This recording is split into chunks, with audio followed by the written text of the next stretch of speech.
Hi everybody, Scott here. So I've been making a video series called INFJ Uploading, where essentially I am just sharing a process of maybe my internal process as I look at where to take the channel, essentially. Now, the change might end up being not that big in the sense of just maybe some subtle shifts, or it could be quite big, but at the moment I'm not sure at all. I'm still just unpacking it as I go along. And so the first video was all about life is a grief journey, in the sense that what I was saying was I've been trying to get back to where I was when I sort of in the middle of making all the videos that I made a few years ago, and sort of realized that, you know, the times have changed, things have changed, I've changed, and you know, there was a season there, and it was what it was, and that it's time to look ahead, not behind, and try and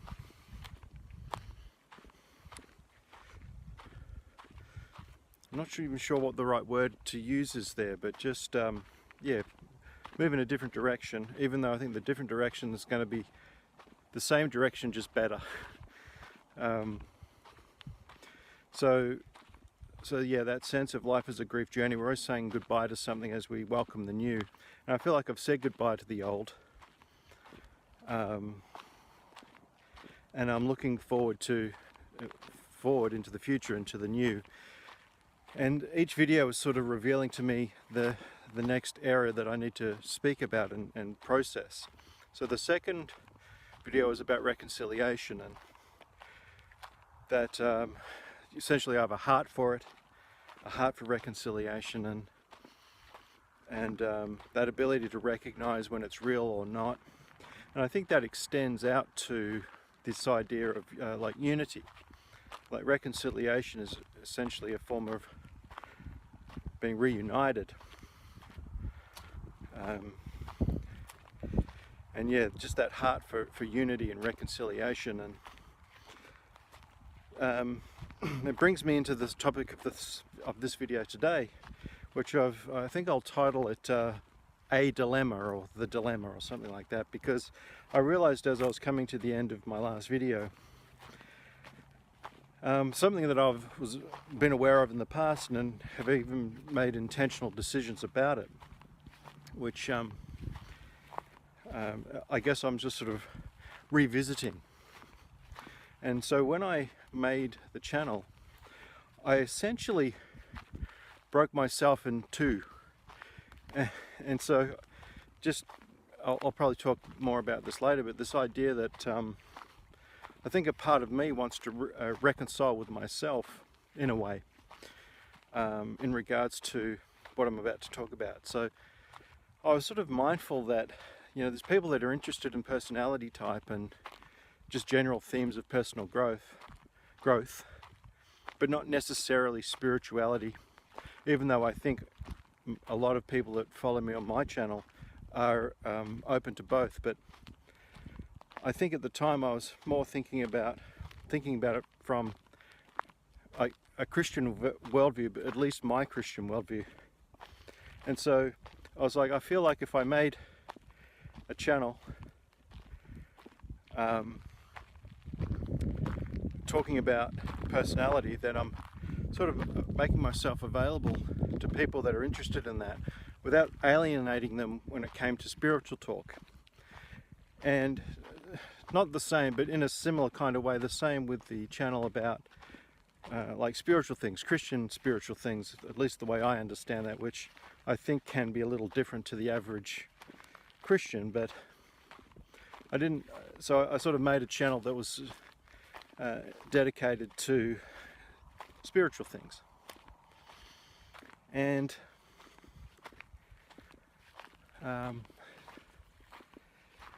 so I'd made a number of videos on that other channel, The channel's called Scott Eric Morgan. It's got this, I think, a very similar thumbnail, but very different topic, very different theme. So I essentially separated myself and I made spiritual kinds of videos and then personality type videos on this channel. And I think it's gone well. So in a sense I get to express both sides of myself without alienating the audience. But there's this part of me that's thinking that I can't divide it any longer, or I'd like not to. And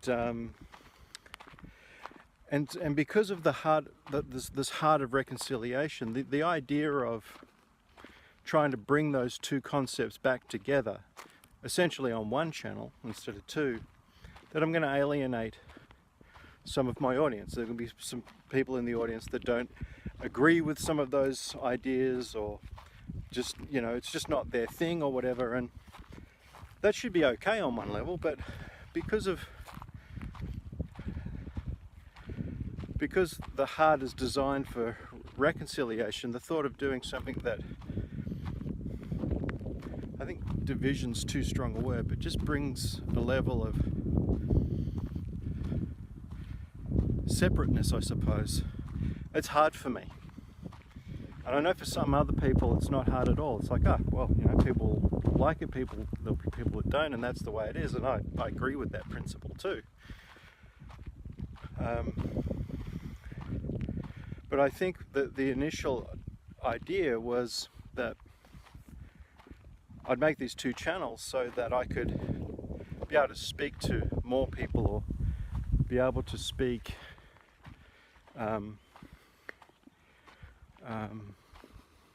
in a sense, speak to two different audiences without any of those issues, I suppose. But I guess I'm wondering if, you know, some of the challenge that I've had in recent times with the channel is, I mean, the world's changed in the last 3 or 4 years. I've changed, and in a sense, therefore, the channel needs to change.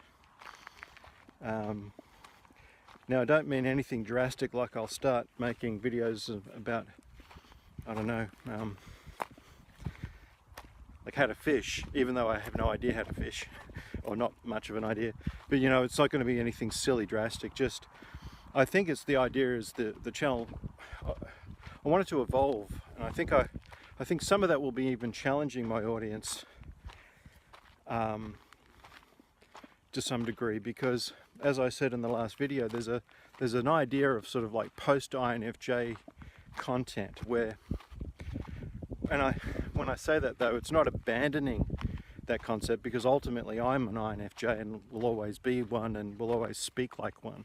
So all my videos will always be INFJ videos, but this idea of tailoring them only to INFJs, I think there will be a moving away from,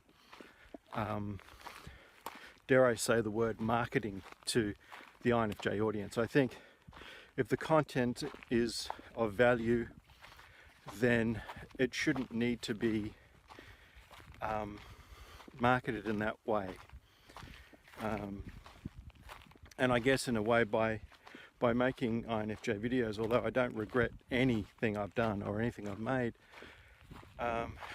has inadvertently alienated everybody else.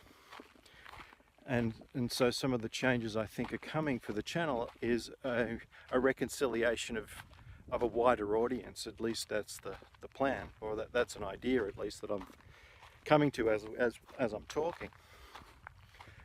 But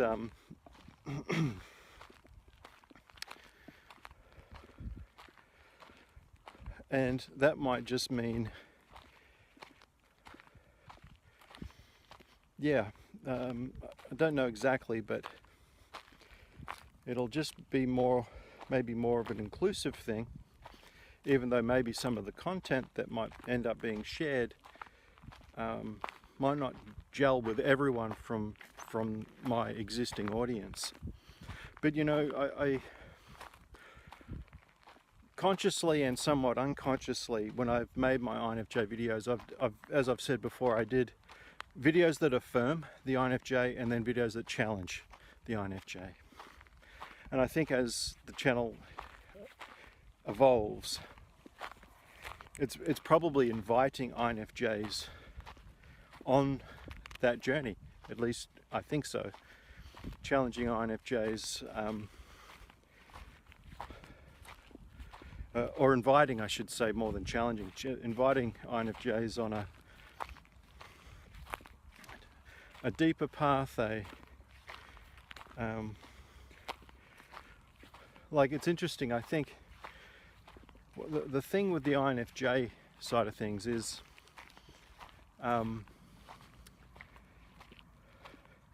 when we don't know we're INFJs, we can be a little lost in the world. And there can be key parts of who we are. It's interesting, I'm going into an INFJ video now, but just for a moment. And so there's parts of us that are unmet, that need to be seen and understood. And essentially INFJs go on a journey, not even knowing usually they're INFJs, and they find this content that resonates with them strongly. And it's a form of reparenting, in the sense of parts that never got affirmed growing up start to become affirmed. And I'd say that's like stage 1 INFJ growth. But then it's so there's this idea of an INFJ living somewhat holistically before they know they're an INFJ, but parts of them aren't reconciled to that holistic worldview, and then their world view, themselves. I've got flies. I'm in Australia. We have flies. Where was I? Well, there's this journey of reconciling key aspects of the self back into the self to live, I guess, to live holistically.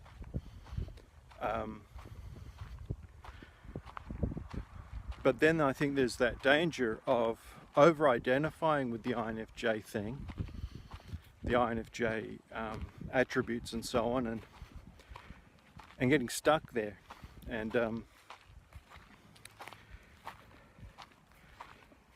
so it's almost like it has the reverse effect, or there's a vulnerability to this reverse effect where the parts that were lost inside the INFJ get discovered, and then the INFJ over-identifies with those attributes to the exclusion actually of the rest of them that wasn't separate, become separate, or at least there's a vulnerability to that happening. And I think that sort of ties into the whole ego issue.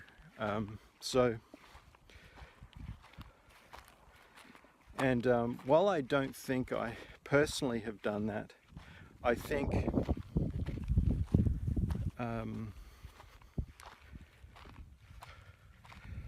I think that's why I felt stuck on the channel. Is I feel I guess it's just like you keep doing what you've been doing, and then you realize, well, I'm not that anymore, and that's why I'm finding it hard to make the content. And it's time to tap back in, like who am I, what am I about, where am I going, what do I want to talk about, and then come at it from that perspective. So there is a sense of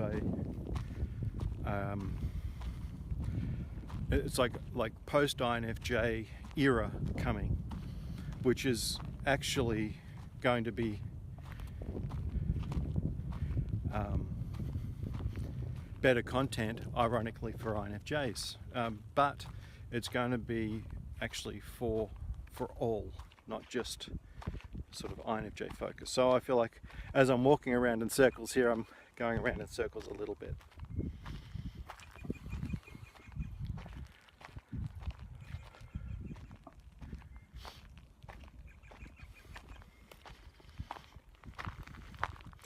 So I haven't thanked people from the first video who commented. Very, very much appreciated.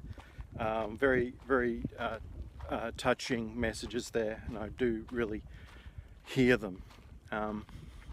What I intentionally have done is I'm 2 videos ahead of what I'm releasing on YouTube, just so that I'm not influenced by the comments for the following video. So yeah, maybe just to share that, but yeah, very much appreciate those messages. So I'm not quite sure if it means that I'll be challenged in the way that I talk about new themes going forward. And I guess I've alluded to it already, but it's that idea of incorporating the spiritual into the content and the themes and the ideas on the channel. And I don't quite know how I'm going to do that yet, but that's I think that's a reality going forward. Maybe just to talk a little bit about the spiritual. When I say that, because it's such a broad term, it almost means nothing, yet it means everything. So just a minute or so. So I've come from I grew up without any religion or no religious upbringing at all. But I was drawn into it when I was about 16, when a friend of mine, or 2 friends of mine actually, had a bit of a dilemma happen that they weren't quite sure what to do about, and so that led us all to go to church and become Christians. So I was at 16, and man, there's so much in this whole topic, but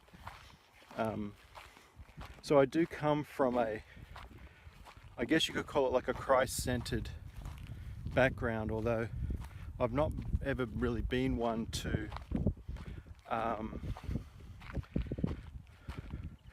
sort of Jesus this and Jesus that kind of person. I just don't identify with that kind of language. It's maybe more of a contemplative, it's turned out to be more of a contemplative journey, although again, a bit like the left-right paradigm, I think I've got a bit of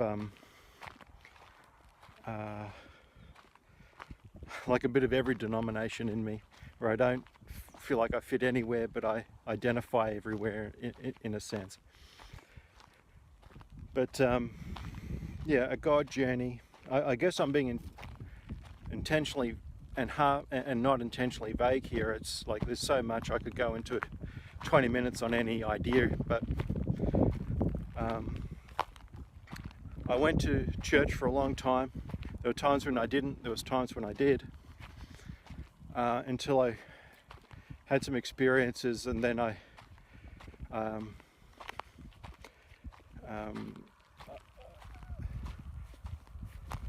felt God essentially calling me outside of institutionalized Christianity, and that was actually about 10 years ago, and that's been a very interesting journey, being outside of any church religious structure at all and doing a journey with God. The wind's picking up. I hope it's not affecting things, but so while I say I'm a Christian, I would say I'm a Christian,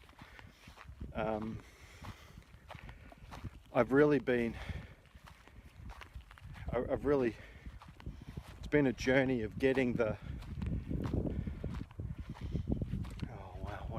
like get the church stuff out of me in a way, and get it back to basics, and find a way of being myself and oh man, I'm not quite sure how I'm supposed to be saying, not supposed to be saying this, but just I'm half processing as I'm talking, but I think what I've been trying to do is just share with you, like, I'm a non-denominational Christian outside of any church structure, trying to follow the way,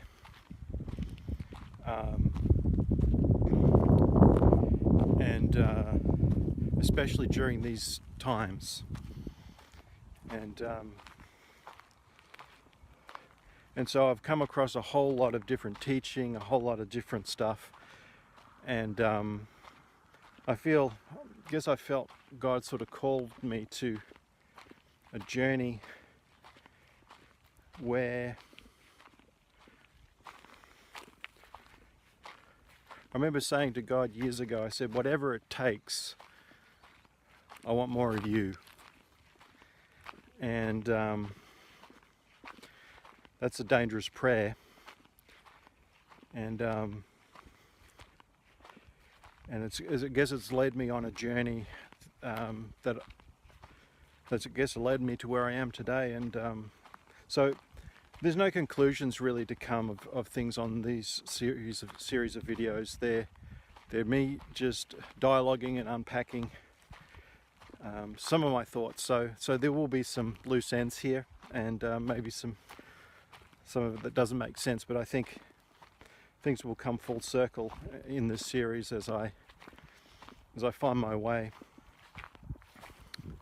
Because my belief system and my idea of the Christian walk and all that's a lot more clearer than I'm making it out here. I think I'm just being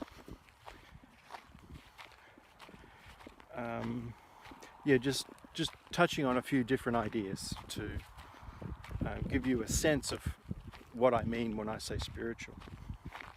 So anyway, I hope all of that makes sense.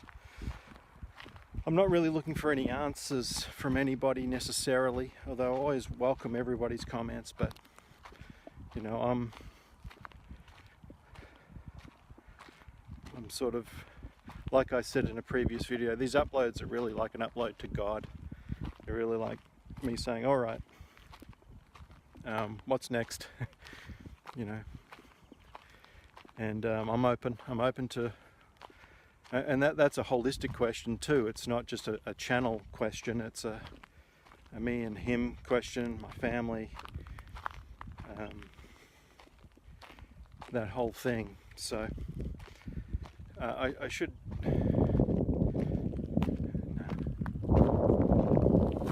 so anyway, I will leave it there. Thank you again. If you've made it to the end of the video, then I really appreciate you for hanging in there with me. And I'll see you in another video.